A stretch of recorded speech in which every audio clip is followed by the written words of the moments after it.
Drawing ছাড়া বাড়ি করলে কি ভয়ঙ্কর ভুল হতে পারে, আজকের এই সাইটটি তার বাস্তব উদাহরণ। আসসালামু আলাইকুম, আমি ইঞ্জিনিয়ার ইয়ামিন। আজকে আমি এসেছি একটি নির্মাণাধীন বাড়ির সাইট পরিদর্শনে। এই সাইটটি ময়মনসিংহের ভালুকায়। এই বাড়িটি সম্পূর্ণভাবে কোনো ইঞ্জিনিয়ারিং ড্রয়িং বা ডিজাইন ছাড়া নির্মাণ করা হয়েছে। বাড়ির মালিক প্রথমে ভেবেছিলেন মিস্ত্রির অভিজ্ঞতা দিয়েই কাজটি হয়ে যাবে, কিন্তু এখন কাজটি অনেকটা হওয়ার পর তিনি বুঝতে পারছেন যে পরিকল্পনা ছাড়া বাড়ি নির্মাণ করা কতটা বড় ঝুঁকির বিষয়। বাড়ির মালিক প্রথমে মিস্ত্রির মাধ্যমে কাজটি শুরু করেছিল।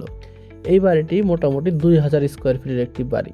কলামের মাঝে গ্যাপ খুবই কম, কোথাও 5 ফিট, কোথাও 10 ফিট। ফলে অপ্রয়োজনীয় অনেকগুলো কলাম বেশি হয়েছে, ফলে খরচও অনেক বেড়ে গেছে।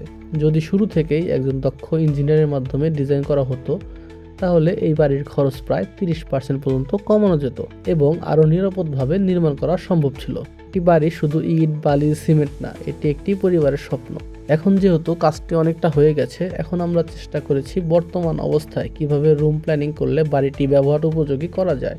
সেই সব মিস্ত্রি থেকে সাবধান থাকুন যারা বলে ইঞ্জিনিয়ার লাগবে না, এবং একই সাথে অদক্ষ ইঞ্জিনিয়ার থেকেও সাবধান থাকুন, কারণ আপনার ভুল পরিকল্পনা মানে ভবিষ্যতের জন্য বড় ক্ষতি।